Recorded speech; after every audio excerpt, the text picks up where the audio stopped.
la doctora Diana Sánchez la invitación y al comité organizador del Congreso el poder estar aquí con buenos amigos para platicar con ustedes acerca de un tema que es de relevancia, que es la obesidad y la enfermedad renal. Esa es mi declaración de conflicto de interés. Sí he trabajado con la industria farmacéutica en el área de diabetes, que tiene también productos para el tratamiento de obesidad. Algunas reflexiones antes de empezar. En 1985 la infección de VIH era una sentencia de muerte para los pacientes y desde el 2018 se reconoce que la infección por VIH no tiene un efecto ya discernible en la expectativa de vida. ¿Por qué no se ha logrado lo mismo en la obesidad?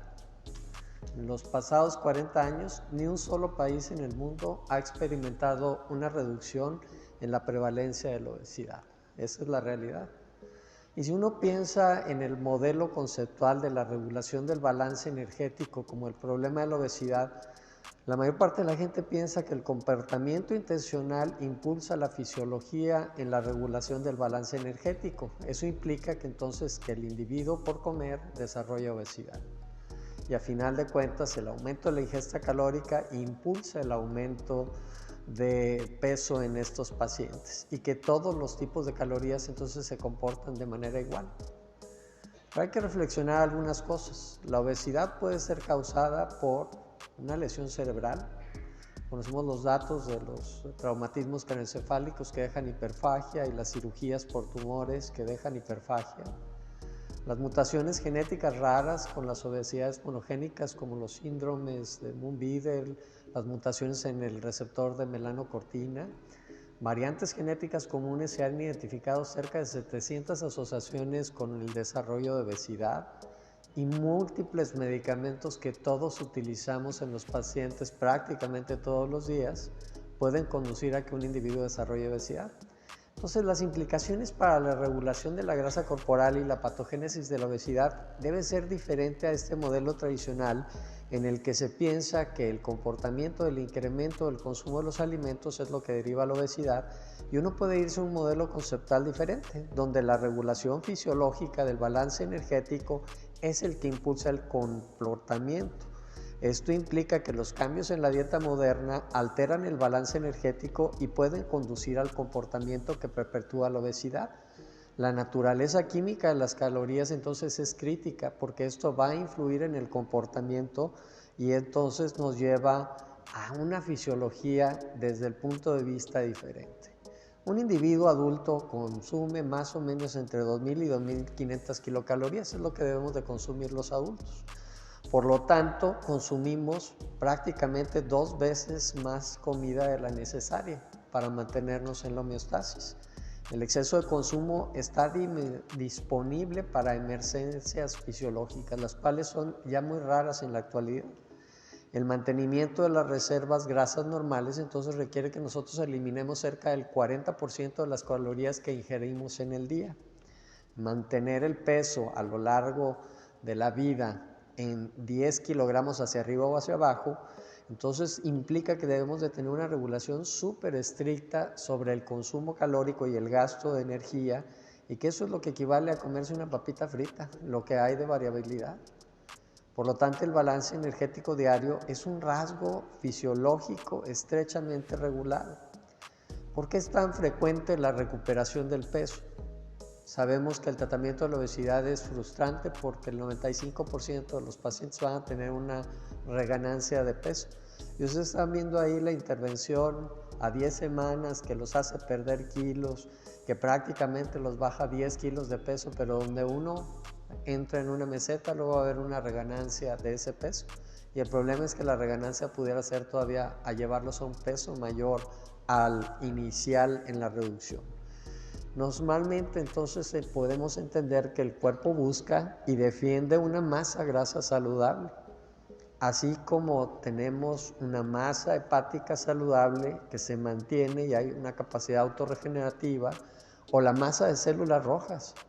Entonces hay que entender ese concepto de que la masa de células grasas también se defiende y quiere tener una masa estable. Este es un estudio interesante, restricción dietética y sobrealimentación en individuos que no tenían obesidad y sí tenían obesidad. Algunos los hacen bajar de peso, a otros los hacen subir de peso, los estabilizan y se les estudia gasto energético, ingesta de energía, ejes neuroendocrinos, la fisiología autonómica. ¿Y a qué se llega? A que los individuos tienen una adaptación y bajan el gasto energético cuando uno los somete a dietas de restricción. Y entonces los individuos se vuelven metabólicamente mejores efectores. ¿Por qué? Porque ahora realizan el mismo trabajo físico pero con menos calorías. Y entonces el gasto energético se baja y es muy difícil entonces mantener la pérdida calórica que lleva al individuo a mejorar su estado de obesidad. ¿Por qué hay que defender la masa grasa? El cuerpo necesita defender un punto de ajuste de la masa grasa porque es un sistema de almacén de energía para recuperarse de los diferentes agresores o estrés que podamos nosotros tener, como pudieran ser enfermedades crónicas, infecciones, traumatismos, en los cuales hay que tener una reserva energética para defendernos. Es un rasgo filogenético que viene desde nuestros antepasados que eran cavernícolas. Entonces el cuerpo defiende su punto de ajuste de masa grasa y si uno lo disminuye, el cuerpo lo va a tratar de volver a subir. Y entonces eso explica el por qué hay una reganancia de peso. La regulación de la retroalimentación del metabolismo energético es muy compleja, incluye muchos sistemas en su regulación. El tejido adiposo secreta leptina, la leptina en el almacén de energía sensa que tenemos suficiente energía y lo que va a hacer es entrar en un estado de anorexigénesis. Ese es el efecto que debería tener la leptina, disminuir el apetito. Pero existen también sistemas que regulan desde el músculo, el hígado y el hueso, lo que sería esta retroalimentación para tener un balance energético positivo.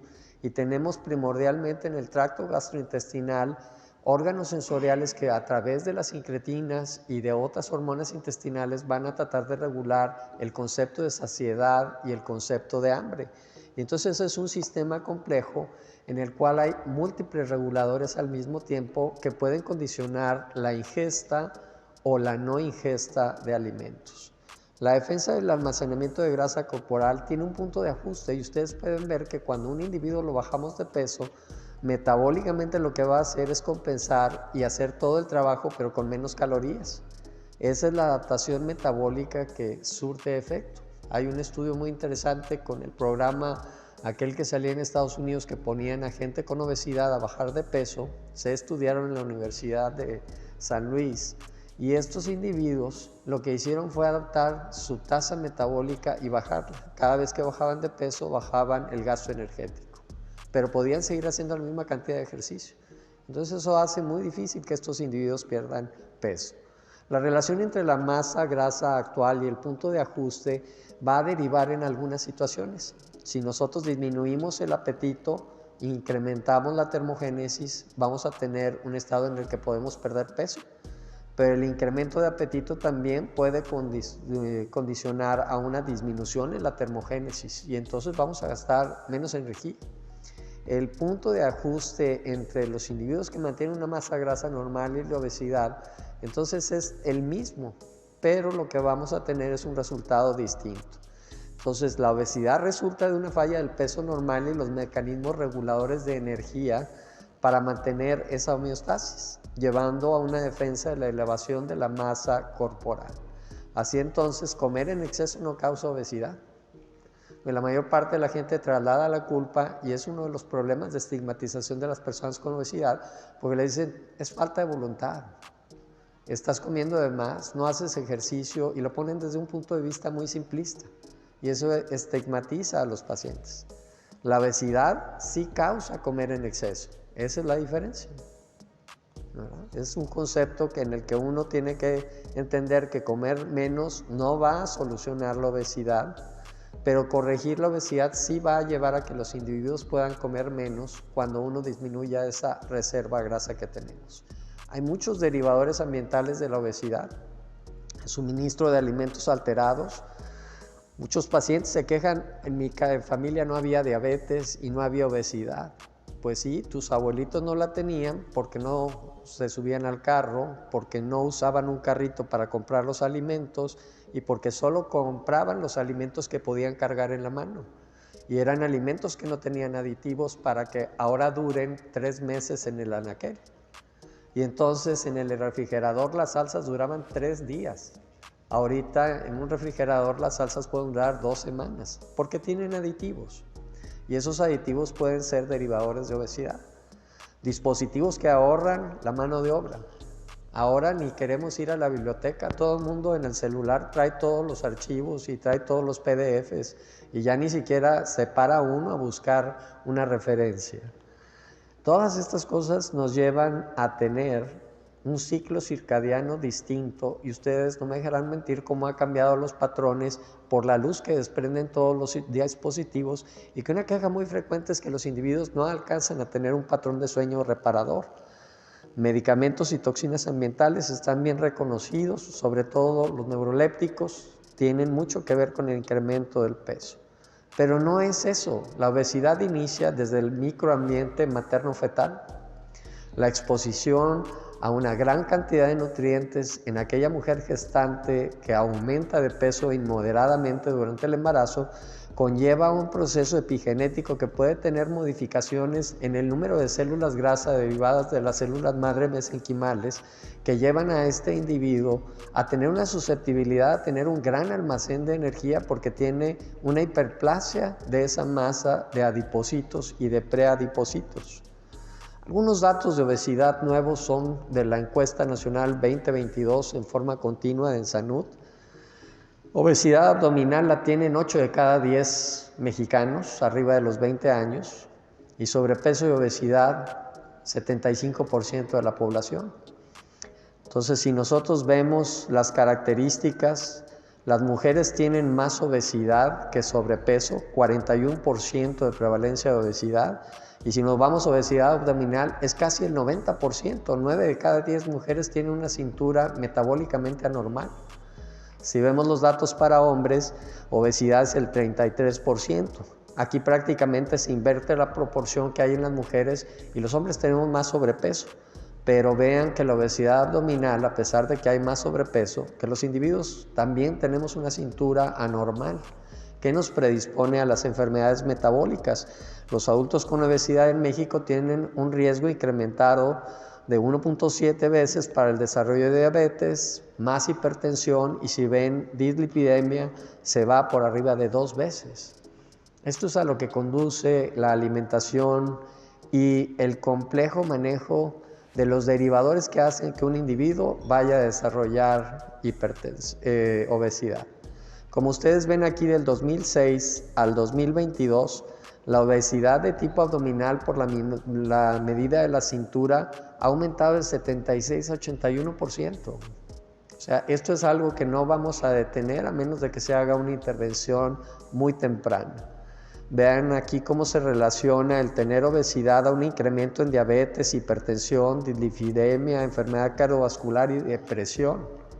Ustedes pueden ver ahí las barras cómo van del verde claro al naranja con un incremento en la presencia de enfermedades crónicas relacionadas a esto.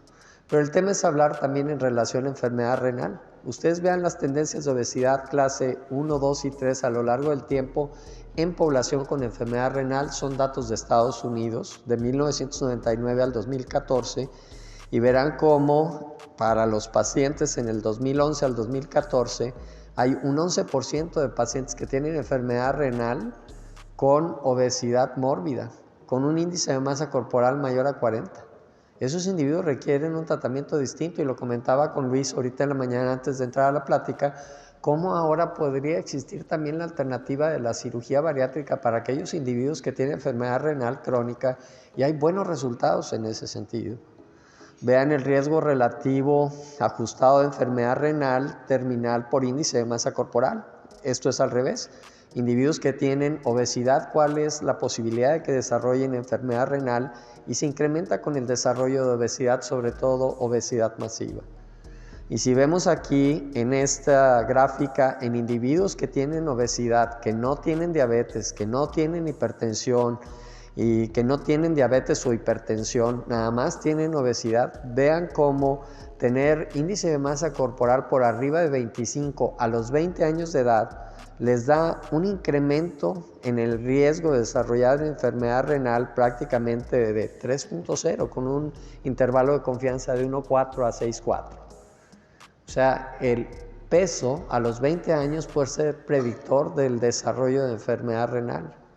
Y si lo vemos aquí, para enfermedad renal, ya sea por nefropatía por diabetes, nefroesclerosis o glomerulonefritis, se incrementa el riesgo cuando los individuos tienen obesidad. Y es el mismo predictor, ya lo ven ustedes, a lo largo de la vida tener un índice de masa corporal por arriba de 35 o a los 20 años tener un índice de masa corporal por arriba de 25, les va a dar un incremento en el riesgo de tener cualquiera de estas tres clases diferentes de enfermedad renal. La complejidad del sistema que regula el apetito hace que los tratamientos sean muy difíciles para estos pacientes. Ustedes están viendo ahí la influencia que tienen las hormonas gastrointestinales en los núcleos hipotalámicos para crear anorexigénesis o orexigénesis. Las hormonas anorexigénicas son prácticamente el GLP-1, la colecistocinina y algunos otros péptidos que van a ejercer ese papel anorexigénico. Pero a final de cuentas tenemos que ver que la regulación de este sistema es redundante y por eso tenemos nosotros que la señal de saciedad es muy pequeña a diferencia de la señal de hambre. Tenemos más señalización para producir hambre que para producir saciedad. Y el problema es que la saciedad puede llegar en forma muy tardía. ¿Cuál es uno de los fenómenos que impiden que nosotros tengamos una saciedad temprana? Comer parados, comer viendo la televisión, son cosas que hacen que uno no tenga una saciedad en forma temprana. Entonces las conductas también tienen que ver con el desarrollo de la saciedad. Aquel individuo que tiene un exceso de adiposidad, esta es una diapositiva muy compleja, pero lo que quiero que vean es que esos individuos van a desarrollar hipertensión, insuficiencia cardíaca, diabetes, van a compartir algunos mecanismos que hacen que los individuos desarrollen nefropatía. Y a final de cuentas se reconoce que la obesidad es un estado proinflamatorio, y lo mencionaba bien Leonardo ahorita en la mañana, que se acompaña de resistencia a la insulina y de algunos otros marcadores que van a dar un daño endotelial y que a final de cuentas estos individuos van a terminar con enfermedad renal crónica. Pero dentro de la patogenia de la glomerulosclerosis en la obesidad, se reconoce que en ese sentido vamos a ver nosotros una hiperfiltración en estos individuos que tienen un árbol vascular muy grande porque hay que mantener a la masa grasa con un aporte sanguíneo y van a tener un incremento del volumen, que van a tener una hiperfiltración y esa hiperfiltración puede afectar el glomérulo y a manera de defensa tener una glomeruloesclerosis que va a llevar a que estos individuos que tienen hipertensión arterial por diferentes mecanismos, no solo por esta glomeruloesclerosis, empeoren el cuadro en la función renal. En el manejo de la obesidad hay que reconocer que estamos poco preparados la mayor parte de nosotros y es el problema más común que tenemos de salud en nuestro país y en el mundo. El paciente que sufre de obesidad requiere una entrevista que sea motivacional y no el que se le culpe de que tiene una falta de voluntad y que por esa razón tiene y desarrolla obesidad. Y hay que estar preparados para dar un tratamiento a este individuo que puede ser reactivo y que este individuo puede no querer tratar la obesidad. Y entonces muchas veces nosotros cometemos el error de decir, bueno, vino por la faringoamigdalitis y aunque lo veo que tiene obesidad y lo puedo diagnosticar, no lo pongo sobre la mesa para darle un tratamiento para la obesidad. La evaluación médica es muy importante en la elaboración de la historia clínica, de hacer un examen físico correcto, tener las herramientas de laboratorio para poderlo estudiar y en eso tomar en cuenta los aspectos psicológicos de la enfermedad, el estilo de vida que tiene para poder diseñar un tratamiento. ¿Cuáles son las consecuencias de la estigmatización en los pacientes con obesidad? Que les bajamos la autoestima.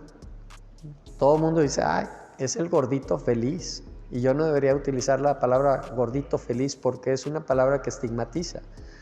Pero a final de cuentas, nosotros trasladamos eso al paciente cuando lo tenemos enfrente y lo hacemos involuntariamente porque no estamos preparados para poder tratar a una persona que padece obesidad. Y se los dice a alguien que es un expaciente de obesidad. Todavía ando en sobrepeso, pero ahí ando luchando. Es muy difícil porque la gente te ve y es una historia muy mala. En mi casa yo soy el gordo.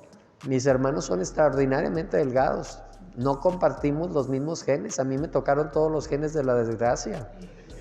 Y estos cuates, cuando me ven en la comida familiar de los domingos, voltean a ver qué me sirvo en el plato. Dice uno, oye, pues ya, pues no. O sea, ¿por qué tú sí te puedes servir lo que quieras y por qué volteas a ver mi plato a ver qué me serví? O sea, realmente es una situación que a veces es muy incómoda y nosotros no lo pensamos y parece muy gracioso ahorita y nos reímos de esa situación, pero realmente constituye una barrera para el tratamiento de la obesidad. Como ven ustedes, esta diapositiva es sumamente compleja. Son las señales anorexigénicas y orexigénicas. Y señalados en colores moraditos y celestitos están los posibles bloqueos a estos sistemas, que son lo que contamos actualmente como medicamentos para el tratamiento de la obesidad. Algunos siguen en experimentación, otros ya están fuera por complicaciones cardiovasculares o por incremento en el riesgo de cáncer y entonces estos medicamentos han quedado fuera del arsenal terapéutico. ¿Qué hay de las dietas? ¿Bajas en grasas o bajas en carbohidratos? ¿Qué es la moda? Ustedes pueden ver una diferencia hacia dónde va el punto. Pues si sumamos todos los estudios va a diferencia en que las dietas bajas en grasas producen un poco mejor resultado para la disminución de peso. ¿Por qué? Porque la grasa calóricamente tiene 9 kilocalorías por cada gramo. Si vemos estudios con los medicamentos que actualmente tiene aprobado la FDA, podemos ver el número de estudios que se han hecho y vean la pérdida máxima de peso. Va de 2 kilogramos a la combinación de fentermina con topiramato de 15 kilogramos de reducción de peso. Semanas a la mitad de la pérdida de peso. Ahí están viendo que es prácticamente en menos de 6 meses. Y vean la pérdida de pacientes en los estudios, porque no obtienen los resultados. Los estudios de obesidad son muy difíciles porque muchos estudios pierden más del 20% de los pacientes, lo cual les resta poder para hablar de los resultados. Vean cómo bajan cuando se les da Orlistat y cuando se les suspende, ¿qué sucede? Reganancia. Lorcacerina, se les da, bajan, se suspende, reganancia. Liraglutide, mientras se le mantenga en el tratamiento, no hay reganancia, pero en el momento en el que se lo quite, habrá reganancia. Si vemos las combinaciones de fentermina y topiramato, mientras la mantengan, la reducción de peso es muy buena. Si ven naltrexona o bupropión, que ya la tenemos aquí en el país, la reducción es muy buena mientras le mantengan el tratamiento al paciente. Y por eso se considera que estos tratamientos deben de ser tratamientos crónicos.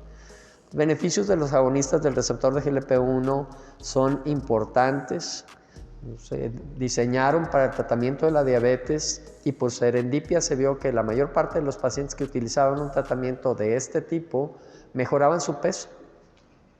Los hay de diferentes modalidades de acción diaria, de acción semanal, análogos a la molécula de Exendin, pero a final de cuentas comparten estos mecanismos de cardioprotección y en parte los tocó Luis en la mañana, de cómo han demostrado disminuir los eventos cardiovasculares, pero también los eventos renales al disminuir la proteinuria y tratar a través de una disminución de la proteinuria de enlentecer el paso de la insuficiencia renal en diabetes, lo cual todavía está en investigación.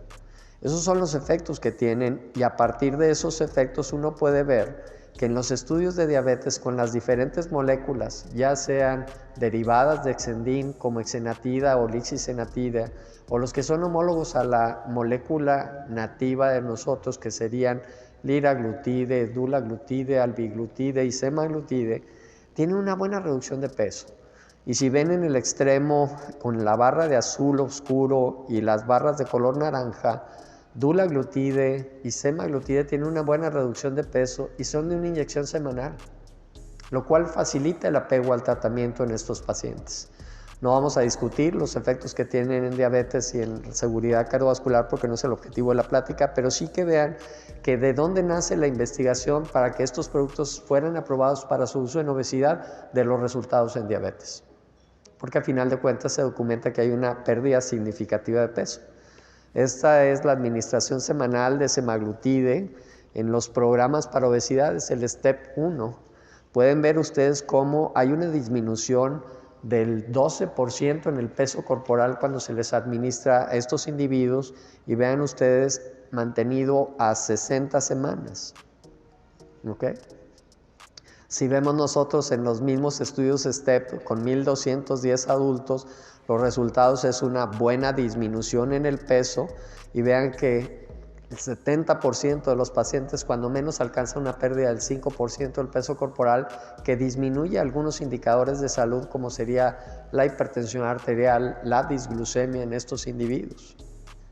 Si vemos nosotros en este estudio a 20 semanas, vean cómo se disminuye la ingesta energética.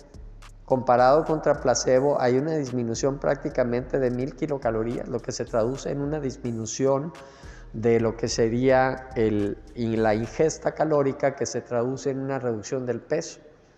¿Cuál es el mecanismo por el que funcionan primero estos medicamentos? Porque dan saciedad temprana. ¿Cuál es el mecanismo de acción? Disminuyen el vaciamiento gástrico. Si disminuyes el vaciamiento gástrico y el paciente come, va a sentir luego que trae la comida aquí. Y ese paciente deja de comer y entonces reduce el tamaño de la porción. El segundo mecanismo es que después de unas semanas de administración se alcanzan concentraciones a nivel del sistema nervioso central que producen disminución del hambre. Y entonces estos individuos tienen un segundo mecanismo porque les da saciedad temprana, pero les disminuye el apetito. Y después de 2 o 3 semanas de estar en el medicamento, estos individuos notan que pueden saltar las comidas y no tienen apetito y no tienen una comida compensadora. Porque la gente que hace ayuno intermitente tiene la tendencia luego a que en un alimento va a sobrepasar el contenido calórico.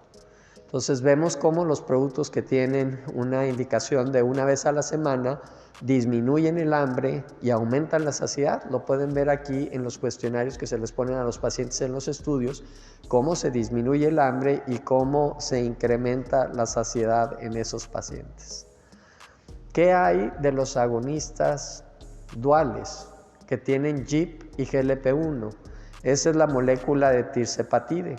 Aquí están comparando en una manera no muy ética 3 estudios. Están poniendo por un lado semaglutide con una población parecida porque son pacientes que tienen diabetes y que tienen obesidad, y por el otro lado 2 estudios con tirzepatide. Ustedes están viendo ahí individuos más o menos de la misma edad, que más o menos tienen la misma duración de la diabetes, tienen 8 años, que tienen un índice de masa corporal parecido de 34 y 35, y vean ustedes cómo les va en la reducción en kilogramos de peso. Y pueden comparar la reducción de semaglutide, que les da 10 kilogramos de reducción de peso, contra tirzepatide en la dosis alta, que les da 9 y 11 kilogramos de disminución de peso en gente que está sometida a dieta todo el tiempo, porque son pacientes con diabetes, que ya tienen un plan de alimentación específico. O sea, la reducción de peso es importante. Vean ustedes el porcentaje de pacientes que alcanzan una reducción de más del 15% del peso corporal. En el SURPAR-2 es el 36%. 1 de cada 3 individuos puede reducir prácticamente el 15% de su peso corporal. Una banda gástrica da más o menos entre el 18 y el 22% de reducción del peso. Una manga gástrica da entre el 20 y el 26% aproximadamente. Entonces estos son los primeros medicamentos que se acercan mucho a lo que haría un procedimiento quirúrgico para la reducción de peso en los pacientes. Entonces tirzepatide va a ser una alternativa que estará ya aprobada aquí en nuestro país para el año que entra. En Estados Unidos ya se encuentra disponible. Entonces, como ven, los agonistas del receptor GLP-1 son muy atractivos. Esto son la parte de lo que serían los eventos adversos que esperamos con la farmacoterapia, con la cirugía bariátrica en la reducción de peso. Ningún tratamiento está exento de eventos adversos. Los eventos adversos de los GLP-1 son primordialmente gastrointestinales. Los eventos adversos de los anorexígenos son insomnio, hipertensión, taquicardia, boca seca, dolor de cabeza. Entonces uno tiene que balancear con el paciente qué tanto va a tolerar algunos de los eventos adversos. ¿Qué se hace para disminuir los eventos gastrointestinales con los agonistas del receptor de GLP-1? Disminuimos la ingesta. Les decimos que las porciones sean pequeñas y disminuir la grasa. Pues si comen una comida con mucha grasa les va a dar náusea o diarrea. O si se sobrepasan y ya tienen la señal de saciedad y siguen comiendo, pueden llegar a tener náusea y vómito. Perdón porque no aparece la referencia bibliográfica, pero estaba en la última versión que tenía. Pero esta es una revisión del 2022 en la revista de nefrología en el Kidney International acerca de los tratamientos para reducción de peso. Lo que me interesó es que ahí vienen los efectos secundarios renales y el ajuste de dosis por enfermedad renal para la mayor parte de los medicamentos. Una disculpa porque no aparece la referencia, pero se los voy a hacer llegar. Para que no crean que esto es inventado y que nada más vine a hacerles un comercialote, pero bueno. Medicamento liraglutide fue el primero en aprobarse para obesidad. Su versión se llama Saxenda, viene hasta 3 miligramos. No es necesario ajustar la dosis en caso de insuficiencia renal leve a moderada. Datos limitados en pacientes que tienen diálisis. Solo el 6% de los metabolitos de se excreta en orina, lo cual pues, nos dice que sí puede ser utilizado. Hay un aumento en la frecuencia cardíaca, pero es de 2 a 3 latidos por minuto. ¿Okay? Hay datos de insuficiencia renal post-marketing asociados a episodios de deshidratación y de bajo volumen en individuos que vomitan en exceso. ¿Okay? Hay que tener precaución en individuos que ya tuvieron antecedente de pancreatitis. Si vemos naltrexona y bupropión, que está aquí en el país, pueden ver que el deterioro moderado a severo de la insuficiencia renal, máximo darles una tableta. Evitar en diálisis porque no ha sido estudiado. 87% del bupropión se excreta en la orina y hasta el 79% de la naltrexona. Por eso hay que tener cuidado con este medicamento y en lo personal pienso que no debería ser la primera alternativa para pacientes que tienen enfermedad renal crónica con una tasa de filtrado menor a 45. ¿Okay? Orlistat, un medicamento que actúa a nivel de inhibir la lipasa intestinal, disponible en 2 presentaciones, 60 y 120. 60 se puede comprar sin receta, 120 requiere receta. Sin ajuste, la ruta principal de excreciones en heces se puede utilizar. El problema es que puede disminuir la absorción de vitaminas liposolubles y los pacientes con enfermedad renal crónica requieren suplementos de vitaminas. Tendríamos que tener cuidado sobre todo con el de vitamina D. Si vemos fentermina, ¿okay? Fentermina es una que sí está disponible aquí en el país. Los efectos colaterales más grandes van a ser a nivel cardiovascular, da hipertensión, incremento en la frecuencia cardíaca, predisposición para arritmias. Este debe ser monitorizado. Y vean ustedes que es el único de la lista que es para un uso agudo y se recomienda no más de 3 meses en su uso. Los otros decían para uso crónico. En las tasas de filtrado glomerular bajas hay que evitar utilizar este medicamento. Se excreta entre el 60 y el 80% en orina. Y ven aquí la combinación de fentermina topiramato. Esta combinación en Estados Unidos viene fija de liberación prolongada. Aquí en México se hace artesanal. El problema es que no es de liberación prolongada.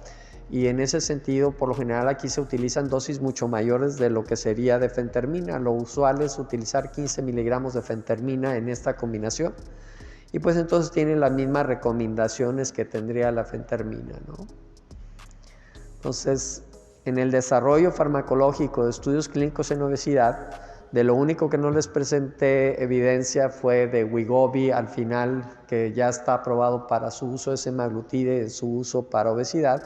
Pero ustedes pueden ver aquí cómo puede estar en el tratamiento activo una disminución hasta de casi prácticamente el 15% del peso corporal en los pacientes que son sometidos al tratamiento con semaglutide. Hay que ver, la pluma de semaglutide para el tratamiento de obesidad lleva hasta 2.4 miligramos. Y entonces en México, por el alto costo que tiene, la mayor parte de los pacientes que lo usan para diabetes y para obesidad no pasan de 1 miligramo.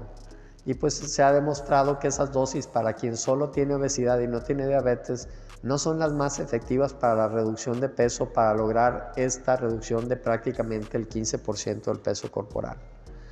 En la evaluación de la obesidad, uno tiene que ver la energía entrante desde el punto de vista de la alimentación y el patrón de alimentación que puede tener un patrón sociocultural, biomédico, mental, y que los medicamentos pueden influir en la ingesta energética.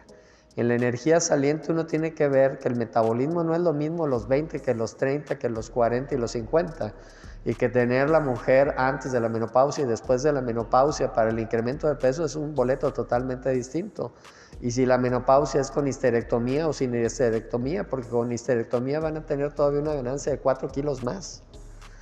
Entonces tenemos que ver toda esa parte del metabolismo que interviene en la parte de lo que sería el gasto energético. Las actividades socioculturales, mentales y los medicamentos van a influir en las actividades que tenemos.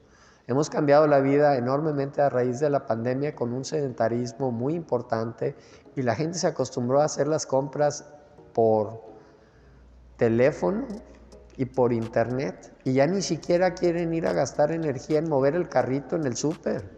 Ahora me lo traen a la casa y el muchacho me lo sube hasta la despensa. Digo, hemos cambiado el patrón sin darnos cuenta, porque esto lo hemos hecho sin darnos cuenta. ¿Cuántos de ustedes apagan el celular en la noche para irse a dormir? ¿Cuántos lo ponen en el ciclo de que baje la intensidad de la luz? ¿Cuántos le dicen a sus pacientes solo emergencias?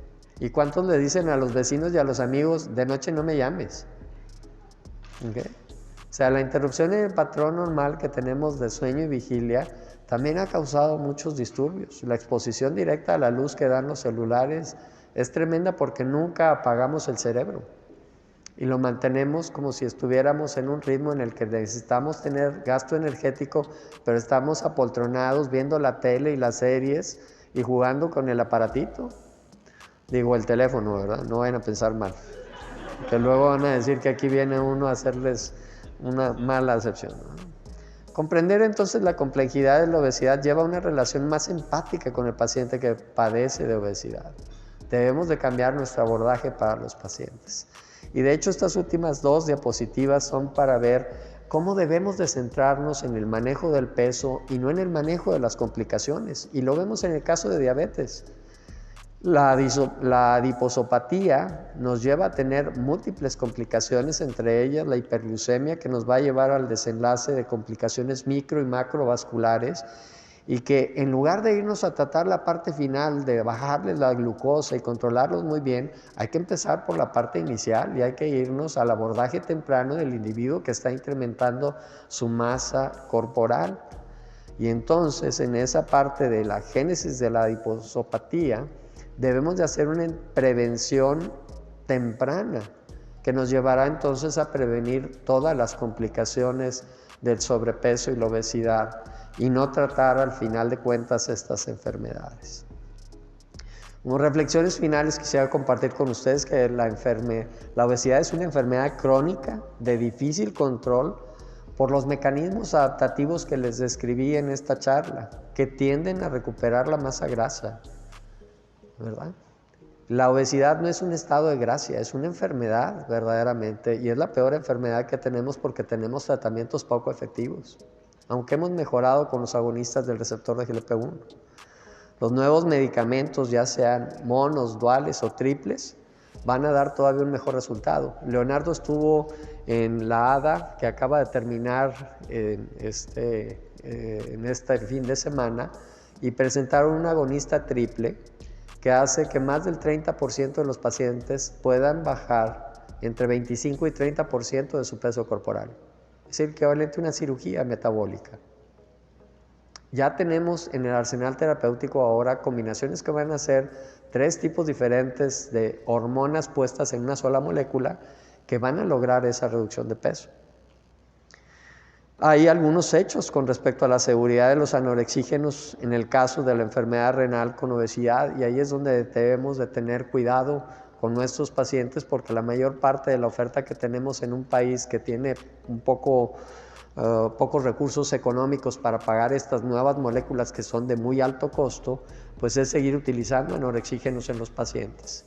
Y eso pues es de cuidado en los pacientes que tienen enfermedad renal. Y nuevamente agradezco al comité organizador el que me hayan invitado a estar con ustedes en esta charla y participar en este módulo tan interesante. Muchas gracias.